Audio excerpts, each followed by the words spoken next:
जय गुरु जी, शुक्राना गुरु जी। ओम नमः शिवाय। शिव जी सदा सहाय। ओम नमः शिवाय। गुरु जी सदा सहाय। संगत जी, अगर किसी के भी नज़र दोष लगी हुई है ना, सबसे पहले तो आप गुरु जी के दर्शन करो। देखो आज बहुत प्यारे दर्शन हो रहे हैं गुरु जी के। जिसको गुरु जी के दर्शन हो रहे हैं ना, वो गुरु जी के पाठ में जय गुरु जी, शुक्राना गुरु जी करके हाजिरी लगा लेना और अपनी प्यारी सी ब्लेसिंग शेयर कर लेना, अपनी अरदास लगा लेना। क्योंकि ये गुरु जी के जो दर्शन हो रहे हैं ना, बहुत पॉजिटिव दर्शन है संगत जी, बहुत पॉजिटिव दर्शन है गुरु जी के। संगत जी बहुत पॉजिटिव दर्शन है। मैं आपको बता देता हूँ कहाँ दर्शन हो रहे हैं। देखो संगत जी, तिलक में ध्यान से देखो, गुरु जी का ओम बने हुए हैं, ओम के रूप में। और वह साक्षात गुरु जी है, लेकिन गुरु जी ने ओम के रूप में भी आपको ब्लेसिंग दिया है। स्वरूप में गुरु जी साक्षात विराजमान है। तो संगत जी, इतने प्यारे दर्शन होने के बाद तो हम जय गुरु जी, शुक्राना गुरु जी करके अपनी हाजिरी जरूर लगाएंगे। संगत जी, गुरु जी कहते हैं कि जब तक मैं तुम्हारे साथ हूं ना, तुम्हारा कोई कुछ नहीं बिगाड़ सकता। अगर तुम्हारे पास कोई भी नेगेटिव टाइटल आ रहा है तो आप उसे सुनो, क्योंकि वो आपके लिए पॉजिटिव है। आपका वो कष्ट गुरुजी ने काट दिया, या तो सपनों की दुनिया में, या आपको पता नहीं आपके छोटा सा कष्ट आया होगा, उस कष्ट में आपको उसका बड़ा कष्ट काट दिया। क्योंकि हमारे गुरुजी महाराज का कल्याण करने का तरीका ही ये प्यारा सा है। कभी कभी तो संगत जी आपका शिव पुराण सुनते सुनते कष्ट कट जाते हैं। कभी कभी तो आपका सत्संग सुनते सुनते आंख में पानी आ जाता है, तो समझो आपके कष्ट कट जाते हैं। संगत जी बहुत सी ऐसी चीजें होती है जो गुरुजी पता भी नहीं चलने देते और हमारे कष्ट काट देते हैं। और संगत जी, गुरुजी हमें इतनी तरह से ब्लेसिंग देते हैं, इतनी तरह से ब्लेसिंग देते हैं ना, बहुत ब्लेसिंग देते हैं। बस हम लेने वाले होने चाहिए, क्योंकि गुरु तो आए हमें ब्लेसिंग देने हैं। और हम गुरु जी से क्या चीज़ मांगते हैं? छोटी छोटी। गुरु जी से मांगो, गुरु जी हमें आप चाहिए, हमें आपका साथ चाहिए, हमें आपका आशीर्वाद चाहिए, हमें और कुछ नहीं चाहिए। क्योंकि आप गुरु जी का आशीर्वाद मिलेगा तो आपको वो चीज़ भी मिल जाएंगी जो आपने कभी छोटा सा सपना देखा होगा कि काश मेरे पास ये हो, वो भी सपना पूरा हो जाएगा। कम से कम अपने सपनों के लिए ही गुरु जी का हाथ चुन लो, शिव पुराण को सुन लो। संगत जी यकीन मानिए, जिंदगी बदल जाएगी, लाइफ बदल जाएगी। जय गुरु जी, शुक्राना गुरु जी। चैनल को सब्सक्राइब कर ले, बेल आइकन को प्रेस कर ले, ताकि गुरु जी की ब्लेसिंग आपको सबसे पहले मिले। जय गुरु जी, शुक्राना गुरु जी। जय गुरु जी। दक्ष के द्वारा महान यज्ञ का आयोजन, उसमें ब्रह्मा विष्णु देवताओं और ऋषियों का आगमन, दक्ष द्वारा सबका सत्कार, यज्ञ का आरंभ, दधीचि द्वारा भगवान शिव को बुलाने का अनुरोध और दक्ष के विरोध करने पर शिव भक्तों का वहाँ से निकल जाना। ब्रह्मा जी कहते हैं कि नारद, एक समय दक्ष ने एक बहुत बड़े यज्ञ का आरंभ किया। उस यज्ञ की दीक्षा लेकर उन्होंने उस समय समस्त देव ऋषियों, महर्षियों तथा देवताओं को बुलाया। वे सभी उस यज्ञ में पधारे। अगस्त्य, कश्यप, अत्रि, वामदेव, भृगु, दधीचि, भगवान व्यास, भारद्वाज, गौतम, पैल, पराशर, गर्ग, भार्गव, ककुश, सित, सुमंतु, त्रिक, कंक और वैशंपायन, ये तथा दूसरे बहुसंख्यक मुनि अपने स्त्री पुत्रों को साथ ले मेरे पुत्र दक्ष के यज्ञ में हर्षपूर्वक सम्मिलित हुए थे। इनके सिवा समस्त देवगण, महान अभ्युदयशाली लोकपालगण और सभी उपदेवता अपनी उपकारक सैन्य स्थिति के साथ वहां पधारे थे। दक्ष ने प्रार्थना करके सदल बल मुझ विश्वश्रेष्ठा ब्रह्मा को भी सत्यलोक से बुलाया था। इसी तरह भांति भांति से सादर प्रार्थना करके वैकुंठ लोक से भगवान विष्णु भी उस यज्ञ में बुलाए गए थे।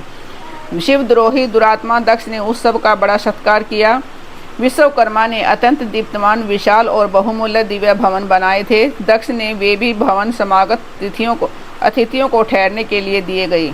वे सभी लोग सम्मानित हो उन संपूर्ण भवनों में यथा योग स्थान पाकर ठहरे हुए थे। दक्ष का वह महायज्ञ उस समय कनखल नामक तीर्थ में हो रहा था। उसमें दक्ष ने भृगु आदि तपोधनों को ऋत्विज बनाया। संपूर्ण मृदगणों के साथ स्वयं भगवान विष्णु उनके साथ अधिष्ठाता थे। वेद त्रय की विधि को दिखाने तथा बताने वाला ब्रह्मा बना था। इसी तरह संपूर्ण दिग्पाल अपने आयुधों और परिवारों के साथ द्वारपाल एवं रक्षक बने थे और सदा कौतूहल पैदा करते थे। स्वयं यज्ञ सुंदर रूप धारण करके दक्ष के उस यज्ञ मंडल में उपस्थित था। महामुनियों में श्रेष्ठ सभी महर्षि स्वयं वेदों के धारण करने वाले हुए थे। अग्नि ने भी उस यज्ञ महोत्सव में शीघ्र ही हविष्य ग्रहण करने के लिए अपने सहस्रों रूप प्रकट किए थे। वहाँ 88,000 ऋत्विज एक साथ हवन करते थे। 64,000 देवऋषि उद्गाता थे। अध्वर्यु एवं होता भी उतने ही थे।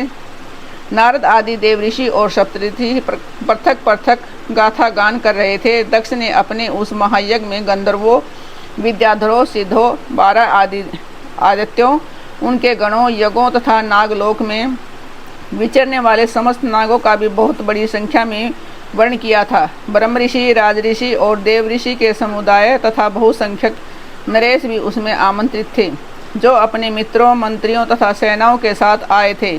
यजमान दक्ष ने उस यज्ञ में वसु आदि समस्त गण देवताओं का भी वर्ण किया था। कौतुक और मंगलाचार करके जब दक्ष ने यज्ञ की दीक्षा ली तथा जब उनके लिए बारंबार स्वस्ति वाचन किया जाने लगा, तब वे अपनी पत्नी के साथ बड़ी शोभा पाने लगे।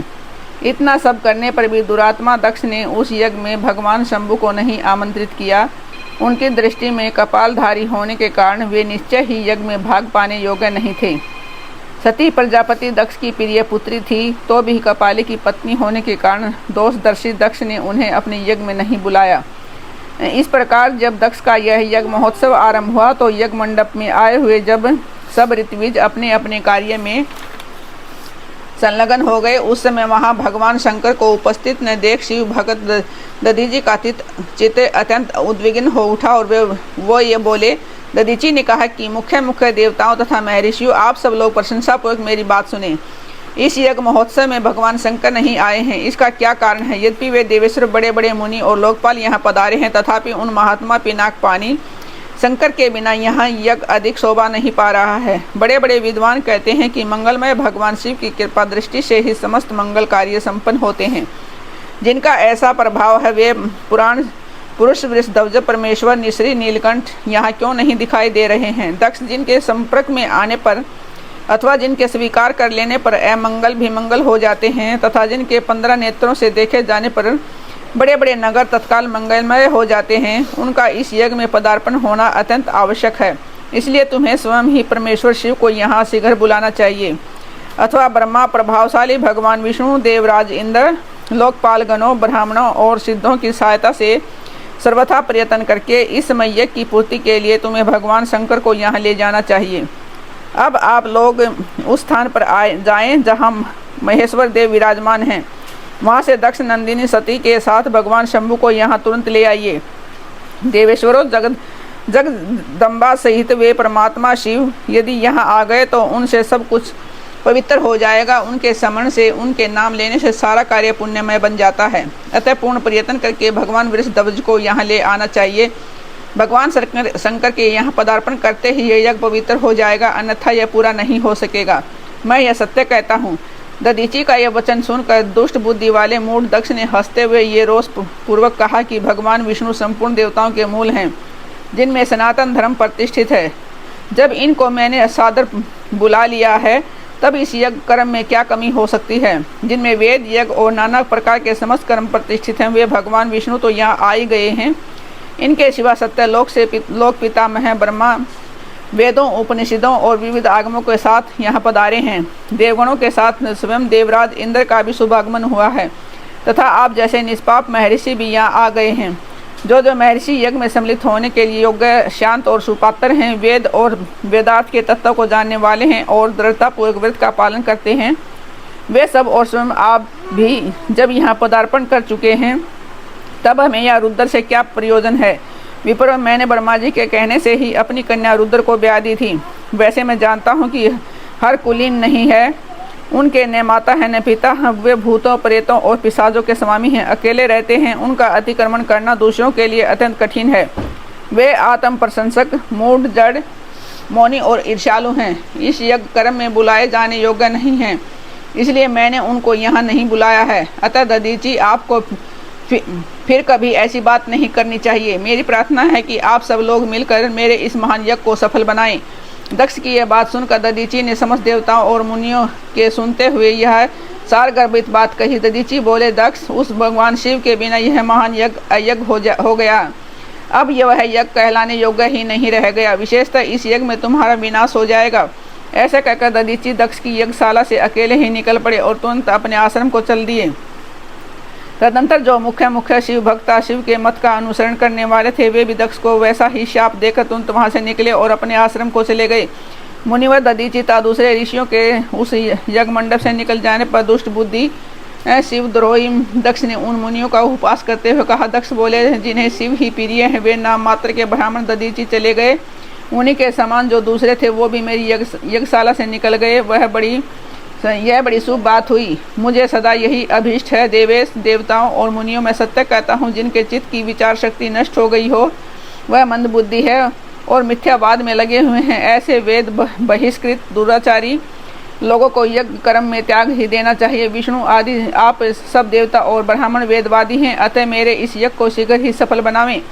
ब्रह्मा जी कहते हैं कि दक्ष की यह बात सुनकर शिव की माया से मोहित हुए समस्त देव ऋषि उस यज्ञ में देवताओं का पूजन और हवन करने लगे।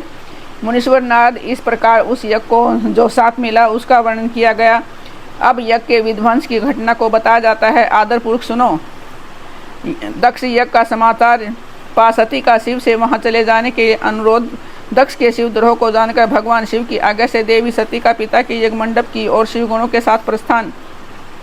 ब्रह्मा जी कहते हैं कि नारद जब देव ऋषि गण बड़े उत्साह और हर्ष के साथ दक्ष के यज्ञ में जा रहे थे, उसी समय दक्ष कन्या देवी सती गंधमादन पर्वत पर चंदोवे से युक्त धारा ग्रह में सखियों से घिरी हुई भांति भांति की उत्तम क्रीड़ाएं कर रही थी। प्रसन्नता पूर्वक क्रीड़ा में लगी हुई देवी सती ने उस समय रोहिणी के साथ दक्ष यज्ञ में जाते हुए चंद्रमा को देखा। देखकर वे अपनी हितकारिणी प्राण प्यारी श्रेष्ठ सखी विजया से बोली, मेरी सखियों में श्रेष्ठ प्राण प्रिय विजय, जल्दी जाकर पूछ तो आ कि चंद्रदेव रोहिणी के साथ कहाँ जा रहे हैं। सती के इस प्रकार आज्ञा देने पर विजया तुरंत उनके पास गई और उन्हें यथोचित शिष्टाचार के साथ पूछा, चंद्रदेव आप कहाँ जा रहे हैं। विजया का यह प्रश्न सुनकर चंद्रदेव ने अपनी यात्रा का उद्देश्य आदरपूर्वक बताया। दक्ष के यहाँ होने वाले यज्ञ उत्सव आदि का सारा वृत्तांत कहा। वह सब सुनकर विजया बड़ी उतावली के साथ देवी के पास गई आई और चंद्रमा ने जो कुछ कहा था वह सब उसने कह सुनाया। उसे सुनकर कालिका सती देवी को बड़ा विस्मय हुआ। उसने यह सूचना न मिलने का क्या कारण है, यह बहुत सोचने विचारने पर भी उनकी समझ में नहीं आया। तब उन्होंने पार्षदों से घिरे अपने स्वामी भगवान शिव के पास जाकर भगवान शंकर से पूछा कि सती बोली, प्रभु मैंने सुना है कि मेरे पिताजी ने यहाँ कोई बहुत बड़ा यज्ञ हो रहा है, उसमें बहुत बड़ा उत्सव होगा, उसमें सब देव ऋषि एकत्रित हो रहे हैं। देव देवेश्वर पिताजी के उस महान यज्ञ में चलने की रुचि आपको क्यों नहीं हो रही है। इस विषय में जो बात हो वह सब बताइए। महादेव, सुहृदों का यह धर्म है कि वे सुहृदों के साथ मिले जुले, यह मिलन उनके महान प्रेम को बढ़ाने वाला होता है। अतः प्रभु मेरे स्वामी, आप मेरी प्रार्थना मानकर सर्वथा प्रयत्न करके मेरे साथ पिताजी की यज्ञशाला में आज ही चलिए। सती की यह बात सुनकर भगवान महेश्वर देव, जिनका हृदय दक्ष के वाग्बाणों से घायल हो चुका था, मधुरवाणी में बोले, देवी तुम्हारे पिता दक्ष मेरे विशेष द्रोही हो गए हैं। जो प्रमुख देवता और ऋषि अभिमानी, मूढ़ और ज्ञान शून्य हैं, वे ही सब तुम्हारे पिता के यज्ञ में गए हैं। जो लोग बिना बुलाए दूसरे के घर जाते हैं वे वहाँ अनादर पाते हैं, जो मृत्यु से भी बढ़कर कष्टदायक होता है। अतः प्रिय, तुमको और मुझको तो विशेष रूप से दक्ष के यज्ञ में नहीं जाना चाहिए, क्योंकि वहाँ हमें बुलाया नहीं गया है। यह मैंने सच्ची बात कही है। महात्मा महेश्वर के ऐसा कहने पर भी सती प्रयोसपूर्वक बोली, शंभो आप सबके ईश्वर हैं, जिनके जाने से यज्ञ सफल होता है, उन्हीं आपको मेरे दुष्ट पिता ने इस समय आमंत्रित नहीं किया है। प्रभु उस दुरात्मा का अभिप्राय क्या है वह सब मैं जानना चाहती हूँ। साथ ही वहाँ आए हुए संपूर्ण दुरात्मा देव ऋषियों के मनोभाव का भी मैं पता लगाना चाहती हूँ। अतः प्रभु मैं आज ही पिता के यज्ञ में जाती हूँ। नाथ महेश्वर, आप मुझे वहाँ जाने की आज्ञा दे दें। देवी सती के ऐसा कहने पर सर्वज्ञ सर्वद्रष्टा सृष्टिकर्ता एवं कल्याण स्वरूप साक्षात भगवान रुद्र उनसे इस प्रकार बोले। शिव ने कहा कि उत्तम व्रत का पालन करने वाली देवी, यदि इस प्रकार तुम्हारी रुचि वहाँ अवश्य जाने के लिए हो गई है तो मेरी आज्ञा से तुम शीघ्र अपने पिता के यज्ञ में जाओ। यह नंदी वृषभ सुसज्जित है। तुम एक महारानी के अनुरूप राजो उपचार साथ ले सादर इस पर सवार हो। बहुसंख्यक प्रथम गणों के साथ यात्रा को प्रिय इस विभूषित वृक्ष पर आरूढ़ हो जाओ। रुद्र के इस प्रकार आदेश देने पर सुंदर आभूषणों से अलंकृत सती देवी सब साधनों से युक्त हो पिता के घर की ओर चली। परमात्मा शिव ने उन्हें सुंदर वस्त्र, आभूषण तथा परम उज्ज्वल छत्तर, चामर और महाराजोचित उपचार दिए। भगवान शिव की आज्ञा से 60,000 रुद्रगण बड़ी प्रसन्नता और महान उत्साह के साथ कौतूहलपूर्वक सती के साथ गए। उस समय वहाँ यज्ञ के लिए यात्रा करते समय सब और महान उत्सव होने लगा। महादेव जी के गणों ने शिव प्रिया सती के लिए बड़ा भारी उत्सव रचाया। वे सभी गण कौतूहलपूर्वक कार्य करे, अन्यथा सती और शिव के यश को गाने लगे। शिव के प्रिय और महान वीर प्रथम गण प्रसन्नतापूर्वक उछलते कूदते चले रहे थे। जगदम्बा के यात्रा काल में सब प्रकार से बड़ी भारी शोभा हो रही थी। उस समय जो सुख जय जयकार आदि का शब्द प्रकट हुआ, उसे तीनों लोग गूंज उठे। जय गुरु जी, शुक्राना गुरु जी, अनंत अनंतम शुक्राना, लख लख बार शुक्राना, चीज दा शुक्राना, सांस दा शुक्राना। संगत जी, गुरु जी इतनी प्यारी सेवा करवा रहे हैं उसके लिए बहुत बहुत शुक्राना। संगत जी गुरु जी इतनी प्यारी प्यारी चीज़ें हमसे करवा रहे हैं, शिव पुराण की कथा सुनवा रहे हैं। हमारे घर में शिव पुराण की कथा तीसरी बार हो रही है, अब ये भी जल्दी प्रारंभ होगी, फिर चौथी बार, फिर पाँचवीं बार, फिर छठी, फिर सातवीं, फिर दोबारा से पहली बार, दूसरी बार, तीसरी बार, चौथी बार, ऐसे शिव पुराण की कथा चलती रहेगी और गुरुजी की ब्लेसिंग हमें मिलती रहेगी, क्योंकि गुरुजी जो ब्लेसिंग देते हैं ना वो अनंत देते हैं, अनंत गुरुजी ब्लेसिंग देते हैं। गुरुजी की ब्लेसिंग देने का तरीका बहुत ही अलग है। गुरुजी बहुत अच्छे तरीके से हमें ब्लेस करते हैं और जो गुरुजी ने ब्लेसिंग दे दी ना वो परमानेंट हमारे पास रहती है। तो गुरुजी की इतनी प्यारी सेवा जब हमें मिल रही है तो हम क्यों ना करें। और हमारे परम पिता परमेश्वर साक्षात महाशिव से शिव पुराण के जरिए हमें जोड़ा जा रहा है, तो हम क्यों ना जुड़े, हम गुरुजी की सेवा में क्यों ना लगे। हमें एक कारण कोई मुझे बता दो कि गुरुजी की सेवा क्यों ना करें। कि लोग कहते हैं शिव पुराण को क्यों नहीं सुनते आप लोग, ये सेवा किसके लिए करवाई जा रही है। संगत जी देखो हम कर रहे हैं, हम सेवा हमें तो सुना, हमने तो सुन रही है, हमारी तो पूरी होगी, क्योंकि हम तो अनंत काल तक शिव पुराण को करेंगे जब तक हमारी सांसें चलेंगी। तो संगत जी आप भी इस सेवा को स्वीकार करें और जब तक आप हो, जब तक आप शिव पुराण को सुने। अगर आपको कोई प्रॉब्लम आ रही है, जैसे काफ़ी उन्हें सत्संग ने मैसेज किया कि आंटी जी थोड़ा तेज़ पढ़ती है, प्लीज़ थोड़ा धीरे पढ़ने को बोलो, तो आज का पाठ हमने बहुत धीरे धीरे रिकॉर्ड करवाया है ताकि आप लोगों को अच्छे से समझ में आ सके, क्योंकि शिव पुराण को समझना इतना आसान नहीं है। इसलिए गुरु महाराज ने कहा कि 7 बार शिव पुराण पढ़ो, देखो कैसे तुम पार हो जाओगे, तुम्हारी नैया ऐसे पार लगेगी कि तुम्हें कभी पीछे मुड़ के देखने की जरूरत नहीं पड़ेगी। ये गुरुजी की ब्लेसिंग है। और हर 7 तारीख को गुरुजी की लंगर सेवा। जय गुरुजी, शुक्राना गुरुजी।